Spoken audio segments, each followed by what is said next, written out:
Roly joined World Horse Welfare as chief executive in January 2008 and has been very much a dynamic leader for the organisation. His background is veterinary, a Cambridge University graduate, and a former vet for the Royal British Army. He has played a very active role on the steering group of the British Horse Council, and in that time established the Equine Disease Coalition, of which he is chair. He is the treasurer of the British Equine Veterinary Association, BEVA, and on the management board of the European Horse Network. He represents the charity both at national and international level. Now, Roly is going to talk to us on how World Horse Welfare deals with welfare cases. This is something they've done for nearly a decade after the charity was founded by Ada Cole in 1927. And hopefully he can help us sort of understand how to the systems of reporting and how that might be sort of brought into use in this instance. Roly, over to you. Ellie, thank you very much indeed. And obviously, having heard from Ulf around the results of the survey, and then from Jackie around the challenges or what people are experiencing on the ground, which obviously picked up in the survey as well, I think it's important to say one thing. It's, we need to realise it is for us to involve horses in sport and entertainment. That's a privilege for us, not a right. And the world around us is changing, and we need to be more mindful of how that change is happening. And if we are to stay, so we have a flourishing sport and leisure sector, we need to really show that we are putting the horse as the #1 stakeholder, which is a very regularly said phrase, but possibly very much open to challenge about how much of those words are being put into action. So I think it is really important that we treat the horse with respect at all times, both on the competition field and at home. And we need to also make sure that we are communicating effectively, both within the sector, because there's a breadth of opinion within the sector, but also outside the sector about how we're achieving that. And I think, as I mentioned in a second, the world has been transformed by the quite right focus on safeguarding, protecting children, vulnerable adults and other vulnerable people. And I think a lot of read across could potentially come with when we look to how we should be safeguarding the welfare of the horses in our care that we're using in sport and leisure. So so if we look at the controls pyramid, and I'll just sort of very briefly unpick this over the next few minutes, there's sort of 6 core areas: 3 formal, 3 informal. And so obviously, as we've already touched upon, we've got the sort of the legal law of the land, and obviously that varies between different countries, but then there can be criminal prosecutions based on that law.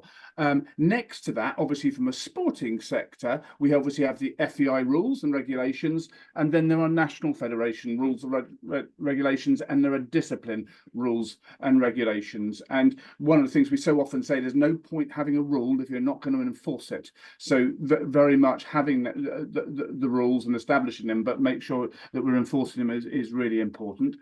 There are codes of practice across different levels that are sometimes linked to laws and regulations, not always so, but it can form part of that formal mix.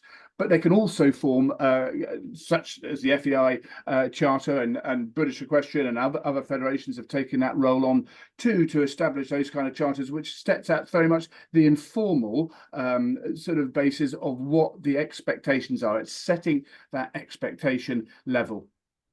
As I mentioned, we will only get people to change behaviour if they are convinced to change behaviour. So looking at what techniques we can use and tactics we can use to get people to change their behaviour is really important, because that will help bring around cultural change. And rather than having peer pressure of people being frightened and doing the wrong thing, actually peer pressure where you're promoting people to do the right thing. But of course, the best way and the most democratic way, often not the easiest way, is through education and awareness. So people understand what good welfare looks like, and that they are able to have management and training practices that brings that around. So that's the sort of overview. If I just unpick a little bit more on what's available to us formally, obviously I've mentioned, nationally for each country there or region there will be regulation, and there's obviously that ability to prosecute on that level. But of course, this is when we're thinking about management and training practices in our horses, we're often very far from that level. Within horse sport, we obviously have FEI integrity unit, but far more focused around the clean sport and doping or betting, and not issues around training practices. So there's clearly a barrier there. The other barriers include the fact you need to have hard evidence, and actually maintaining anonymity, if I can say the word, can be quite difficult in those more formal processes.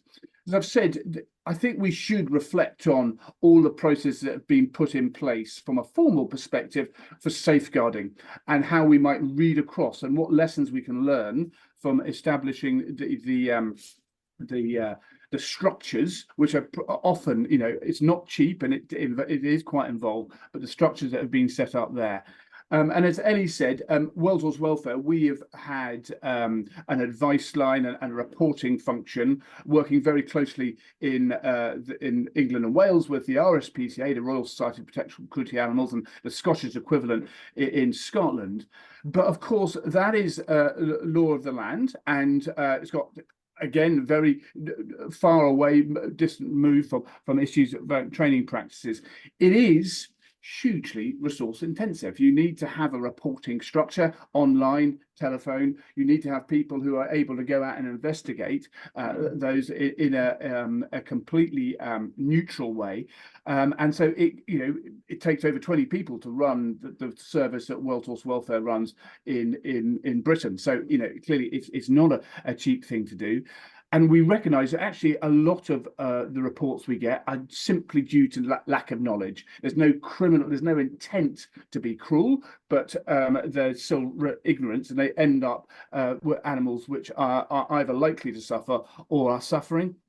And of course, we do sometimes get vexatious reports where people have fallen out for whatever reason, and we need to be very careful, and social media campaigns obviously make that all the easier. And of course, in so many of these cases, actually taking the right action takes time. And again, this relates to having a clear law of the land in terms of the Animal Welfare Act. And as I said, it's not the same case often with training practices. So then if we look at the informal controls, and I've already touched on, codes and charters, and they can have a really important role to play about setting up that standard of expectation. But I think the key thing with codes and charters is they can't just be words. They can't just be a glossy that goes on the tack room wall. There really has to be an intention to engage what's on those charters actually into daily care and management and training of our horses. Now, there are a raft of different sort of organizational and human behavior change initiatives that you can undertake, and the codes and charters can very much play a part in that, as is there is an opportunity, and as Ulf showed in the survey, there's a real lack of understanding about who to report to, and I think there is a really opportunity for federations and disciplines to be able to have a clear reporting line so people understand. But I think you've very clearly got to set out the expectations about what level of evidence or what level of contact that you're going to take action on, because it's unlikely that anyone's going to be able to take action on any individual contact unless it seems very serious. This whole idea of active bystanders, I think, is a really interesting one. So people don't just walk by when they see, as we saw in a survey, practices which they think were unacceptable. And I think it's actually an Australian military commander who said this. I think it's a brilliant saying. The standard you walk past is the standard you accept. And I think there are different ways of trying to create and train active bystanders, but it's a very accepted concept in many different parts of society, and I think clearly how people do that, they've got to do it in engaging and an acceptable way, because confrontation normally, almost always, is not the way forward. And I think it is interesting just to reflect, society has moved on. If we think about how we perceive the smacking of children, or drinking and driving, or smoking in enclosed spaces, or not wearing seatbelts, and in the equestrian world, the wearing of safety helmets, life does move on. And so I think there is this opportunity to try and get ahead of that curve, because I think if we can create that positive culture, if we can create that peer pressure where people are being encouraged to do the right thing rather than being punished for doing the wrong thing, that is a really good way forward. And as I said, some of the hard lessons learned we have in dealing with people is being clear in when you're chatting to people, but always being polite and always being open to listen in a two-way conversation, and actually remaining professional. And of course, at the end of the day, we can all go home if everyone is educated and everyone is aware of what the right thing to do and how they need to act to do that right thing, but also then be encouraged to having the opportunity, the capability, and the motivation to make those changes. Then we will be in a much better place. And so there is a huge amount of change going on. It is only going in one direction, quite rightly so. And if we can actually try and conjoin our efforts more effectively, then we can ensure that there's a good future for sport and leisure across the world. Ellie, thank you.